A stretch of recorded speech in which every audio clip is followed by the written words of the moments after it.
Então, pastor Jean, Deus abençoe o senhor.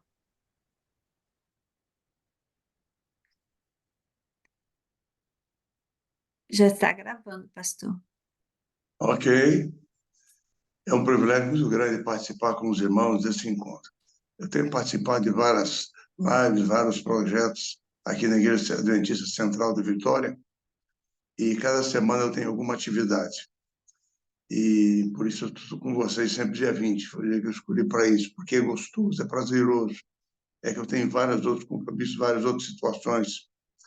E então a gente vai, a idade vai chegando, você vai tendo que dividir o tempo, né? Porque não consegue mais levar certos determinados ritmos. Mas Deus tem nos abençoado bastante. Eu tive o privilégio desse início de mês completar 50 anos de ministério. E realmente é uma bênção de Deus, é um milagre de Deus. Você poder estar tanto tempo a serviço do Senhor. Deus tem nos abençoado grandemente. Essa semana passada também completei 51 anos de casado, o que é uma outra bênção extraordinária, né? É mais um milagre de Deus. E estar com os irmãos hoje é algo realmente muito prazeroso, muito bom. E eu gostaria de convidar os irmãos para abrirmos a palavra de Deus na Epístola do Apóstolo Tiago, no capítulo número 4. É um pequeno texto para a nossa meditação nessa manhã. E ele diz assim: sujeitai-vos, portanto, a Deus, mas resisti ao diabo, e ele fugirá de vós. É interessante esse texto, mas é uma coisa que sempre me inquietou nesse texto. O apóstolo Paulo está pedindo aos crentes para se sujeitarem a Deus, o apóstolo Tiago, aos crentes para se sujeitarem a Deus. Será possível alguém ser um cristão e não estar sujeito a Deus? É interessante que o apóstolo Paulo já tinha essa mesma preocupação, porque quando ele escreve aos Romanos, no capítulo 10, verso 3, ele fala sobre aqueles que se julgavam ter os oráculos, os testemunhos de Deus para aquele tempo, o que acontecia com eles. Diz Paulo em Romanos 10, 3. Portanto, desconhecendo a justiça de Deus e procurando estabelecer a sua própria, não se sujeitaram a que vem de Deus. Ou seja, um dos grandes problemas do ser humano é a sua independência de Deus. Isso começou lá no Jardim do Éden e permanece conosco até hoje. Deus estabeleceu a vontade como soberana em nossa vida, para que nós possamos ter a capacidade de escolha, de decisão. O reino de Deus é um reino de amor, de justiça, verdade, mas é um reino de livre serviço. Então, nós precisamos de livre e espontaneamente amar a Deus e servi-lo. É interessante que o apóstolo Tiago diz aqui: sujeitai-vos, portanto, a Deus. Às vezes, o crente, ele estabelece determinados parâmetros para a sua vida cristã, ele imagina que ser um cristão é uma determinada coisa, e ele começa a viver naquilo que ele imagina ser de acordo com sua própria consciência. Só que não nos esqueçamos que a nossa consciência funciona como um juiz, como um tribunal. Como é que um juiz julga? O juiz julga de acordo com as leis que ele dispõe, com as leis que estão em suas mãos. Então, a nossa mente, ela julga de acordo com aquilo que é colocado nela. Então, de acordo com a nossa formação, com a nossa cultura, com a nossa ligação cultural, moral, espiritual, nós julgamos. É por isso que, para algumas pessoas, algumas coisas são boas, outras são más. Uma coisa é boa, outra é pecado. Por quê? Porque elas estão julgando de acordo com sua própria consciência. Então, a palavra de Deus nos ensina que a consciência não é um guia seguro, a menos que ela esteja sujeita ao Espírito Santo de Deus, à direção de Deus, à sua vontade. Assim, Tiago diz: sujeitai-vos, portanto. Por que ele usa essa expressão, portanto? Então, quando nós vamos para aquilo que ele escreveu antes de sujeitar-vos, nós percebemos que ele nos convida a nos colocarmos em sujeição a Deus, a colocarmos a nossa vontade em submissão à vontade de Deus, a buscarmos entender com a vontade de Deus. Por quê? Porque alguns crentes, de acordo com o Tiago, não estavam vivendo de acordo com a vontade de Deus. E mesmo aqueles que imaginavam estar vivendo de acordo com a vontade de Deus, seguiam sua própria consciência, deviam estar atentos. Então, por exemplo, quando ele começa o capítulo 4, o que ele diz no início do capítulo 4, verso 1? Ele diz assim: de onde procedem guerras e contendas que há entre vós? De onde serão dos prazeres que militam na vossa carne?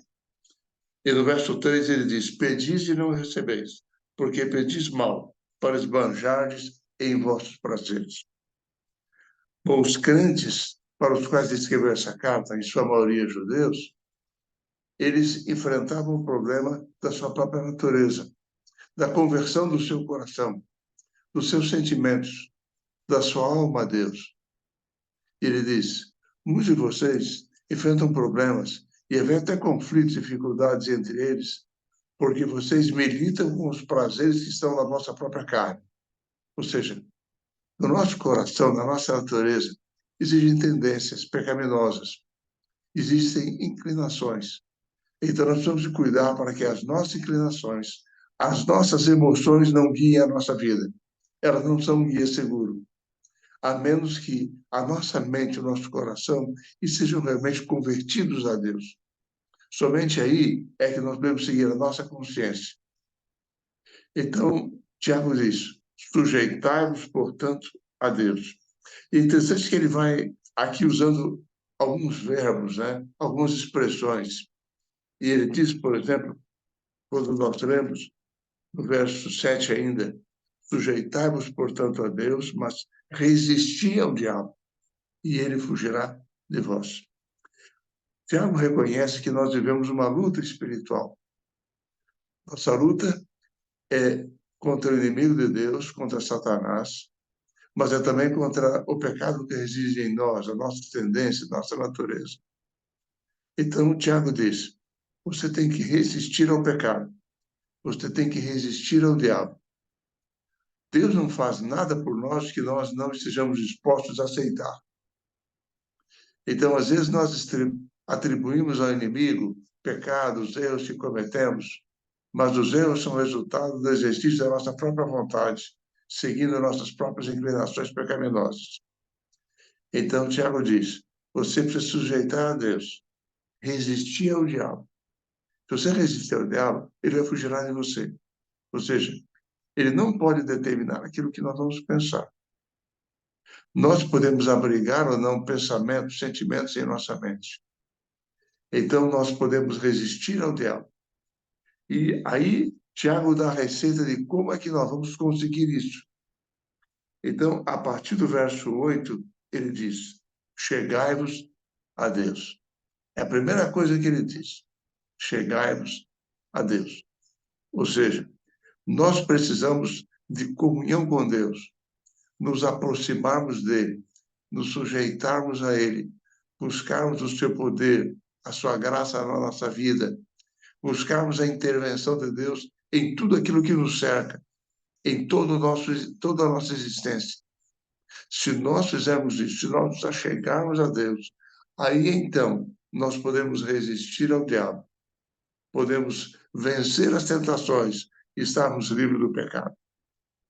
Nesse mundo, Jesus não prometeu que nós não sofreríamos tentações. E ele diz: no mundo tereis lutas e aflições. Vocês serão tentados, mas vocês precisam resistir à tentação. Nós não precisamos perecer em meio às tentações. Então, Tiago diz assim: chegai-vos a Deus e ele se chegará a vós outros. Ou seja, se nós nos aproximarmos de Deus, buscarmos o seu poder, a sua graça, a ação do Espírito Santo em nossa vida, aí estará em nós, então, o poder para resistir a tentações e para vencer o pecado.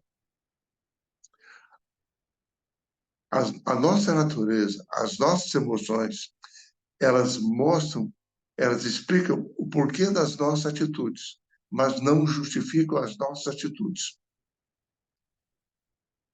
Nós podemos ter inclinações para o mal, nós podemos ter tendências para fazermos coisas erradas, mas isso não justifica as nossas ações para o pecado. Se nos achegarmos a Deus, Ele nos concederá o poder, a vitória pelo Espírito Santo para nós vencermos as tentações, vencermos o pecado na nossa vida. Então ele diz, chegai-vos a Deus e Ele se chegará a vós outros. E ele diz mais, purificai as mãos, pecadores, e vós que sois de ânimo dobre, limpai o coração. Na Bíblia, mãos está muito ligada ao trabalho, nossas ações. Quando a Bíblia fala nossas mãos, fala das nossas ações. Então, Tiago está dizendo aqui, purificai as vossas ações. Ou seja, devemos procurar agir pelo poder de Deus, pelo poder de Cristo, agir corretamente na nossa vida.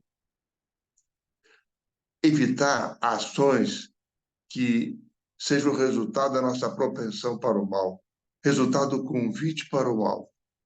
Assim, na lição desse trimestre, nessa semana, sobre os Salmos, nós estamos aprendendo que nós temos que não andar nos caminhos dos pecadores.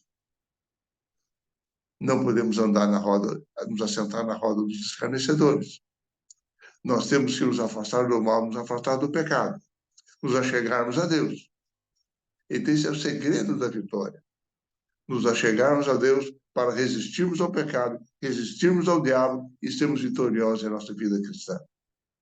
E ele diz mais, resistir, né? Purificai as mãos e limpai o coração. Limpar o coração é limpar a nossa mente.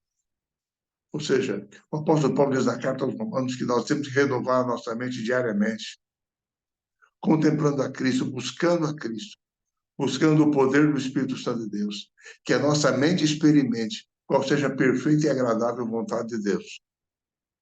Então, aí está outro passo para a vitória.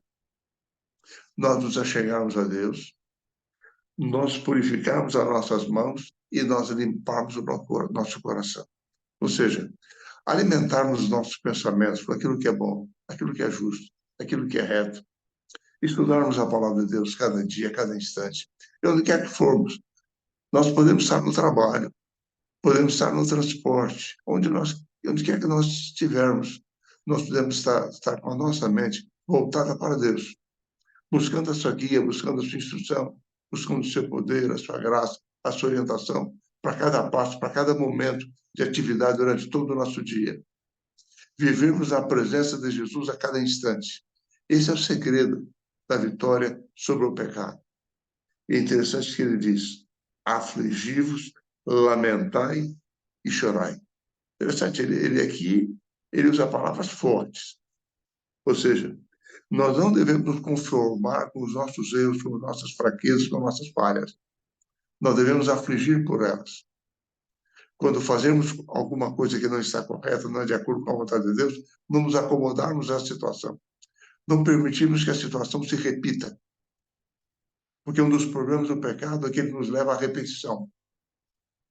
O pecado nos leva a duas coisas.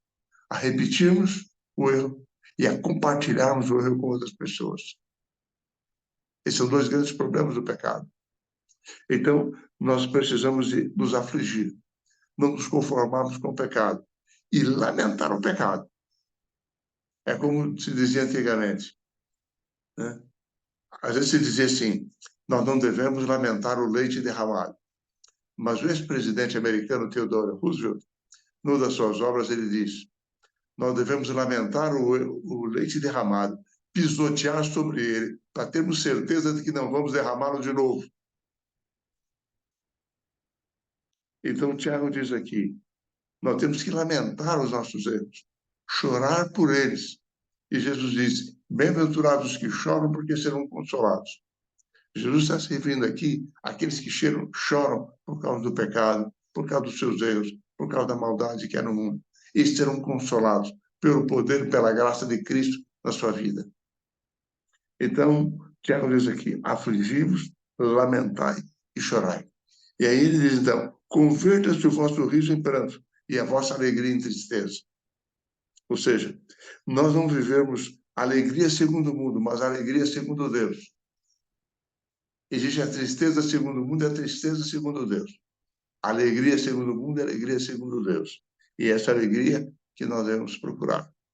Agora, para isso, ele diz no verso 10, ele resume assim: humilhai-vos na presença do Senhor, e ele vos exaltará. Ou seja, a palavra de Deus nos ensina aqui uma lição de dependência de Deus. Reconhecermos nossa fragilidade, não confiarmos em nós mesmos, nossa capacidade, nosso discernimento, nem mesmo nossa experiência.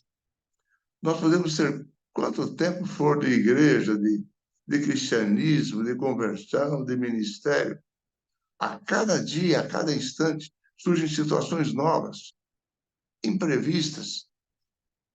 O pecado ele surge dentro de nós, a tentação. Então, nós precisamos, diz Tiago, humilhar-nos na presença do Senhor. Reconhecermos a nossa dependência dele, a nossa pequenez. Então, buscarmos a guia, a direção de Deus em cada instante, em cada momento da nossa vida. Ele diz aqui, e ele vos exaltará. É interessante que ele não diz assim, você será exaltado. Ele vos exaltará. Ou seja, ele reconhece aqui que o poder vem de Deus.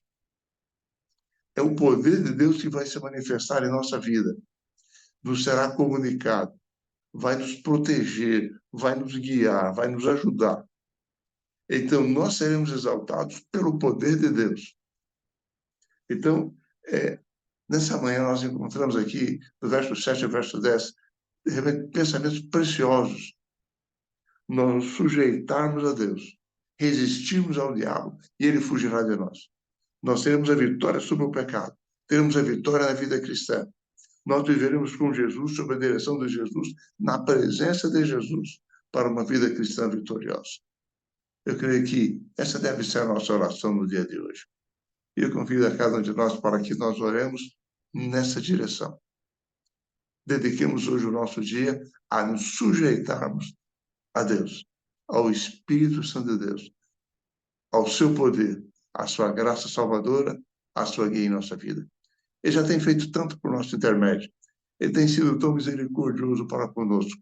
Tem nos ajudado tanto em tantas experiências de nossa vida. Então ele vai continuar ao nosso lado, nos guiando, nos protegendo, nos salvando, nos curando, nos ajudando em todos os momentos, em toda situação de necessidade. Então eu quero convidar cada um de nós para que nós oremos nesse momento. Vamos orar.